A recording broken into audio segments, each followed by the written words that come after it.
Hello welcome back to food box by Aruna. వేసవి కాలంలో చలువ చేసే పదార్థాలలో పెసరపప్పు కూడా ఒకటి. ఈరోజు మనము ఆ పెసరపప్పుతో కట్టె పొంగలి రెసిపీని చూసేద్దాము. ఈ పొంగలి బ్రేక్ఫాస్ట్కి కానీ, లంచ్కి కానీ, డిన్నర్కి కానీ తీసుకోవచ్చు. ఎప్పుడు చేసే కట్టె పొంగలిలా కాకుండా ఈసారి నేను చెప్పిన ప్రాసెస్లో ట్రై చేసి చూడండి, మీకు తప్పకుండా నచ్చి తీరుతుంది. అలాగే ఈ కట్టె పొంగలితో పాటు సర్వ్ చేసే చట్నీ రెసిపీని కూడా ఈరోజు చూసేద్దాము. ఇంకా లేట్ చేయకుండా రెసిపీలోకి వెళ్ళిపోదాము.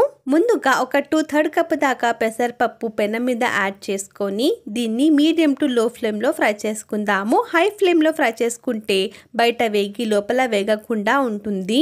పెసరపప్పు ఫ్రై చేస్తే మనకు పచ్చివాసన అనేది ఉండదు. ఈ విధంగా ఫ్రై చేస్తూ ఉండగా ఈ పెసరపప్పు కలర్ అనేది ఈ విధంగా చేంజ్ అయిపోయినప్పుడు ఫ్లేమ్ ఆఫ్ చేసుకొని దీన్ని ఒక బౌల్లో కానీ ప్లేట్లో కానీ ట్రాన్స్ఫర్ చేసుకొని పక్కన పెట్టుకోండి. పెసరపప్పు ఫ్రై చేసే ముందు నేను ఒక గ్లాస్ దాకా బియ్యం నానబెట్టి పెట్టుకున్నాను.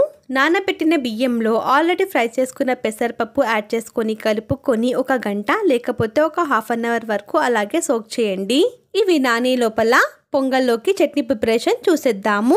దానికోసం నేను ఒక టీ గ్లాస్ దాకా పుట్నాలు తీసుకొని 6 నుండి 7 దాకా పచ్చిమిరపకాయలు తుంచుకొని బ్లెండర్ జార్లో యాడ్ చేసుకోండి.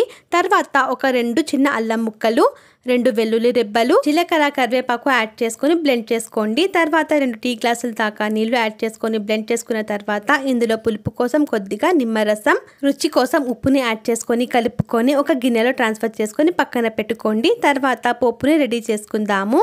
దానికోసం ఒక పోపు కడాయిని తీసుకొని మంట మీద పెట్టేసి అందులో ఒక 1.5 స్పూన్ దాకా నూనె యాడ్ చేసుకొని నూనె వేడి అయిపోయిన తర్వాత ఇందులో ఆవాలు, జీలకర్ర యాడ్ చేసుకొని ఇవి బాగా చిటపటలాడిన తర్వాత ఇందులో వట్టి మిరపకాయలు, కరివేపాకు, కొత్తిమీర యాడ్ చేసుకొని కలుపుకొని ఫ్లేమ్ ఆఫ్ చేసుకొని ఈ పోపుని చట్నీలో యాడ్ చేసుకుంటే పొంగల్లోకి సర్వ్ చేసే చట్నీ మనకు రెడీ అయిపోయింది.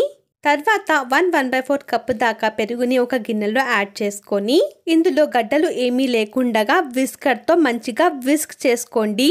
తర్వాత ఇందులో కొద్దిగా వాటర్ని యాడ్ చేసుకొని కలుపుకొని ఇంకొకసారి పెరుగు గడ్డలు లేకుండా విస్కర్తో బాగా విస్క్ చేసుకొని పక్కన పెట్టుకోండి.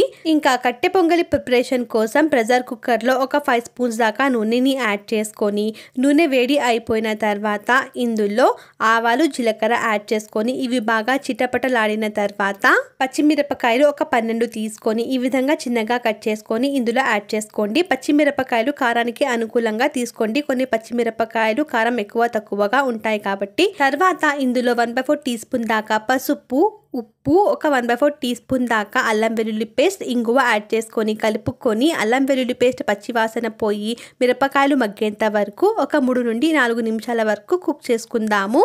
ఒక 3 నిమిషాల తర్వాత పచ్చిమిరపకాయలు బాగా మగ్గిపోయాయి. తర్వాత ఇందులో చిన్నగా ఉన్న 2 టమాటాలు తీసుకొని కట్ చేసుకొని విత్తనాలన్నీ రిమూవ్ చేసుకొని ఇందులో యాడ్ చేసుకోండి.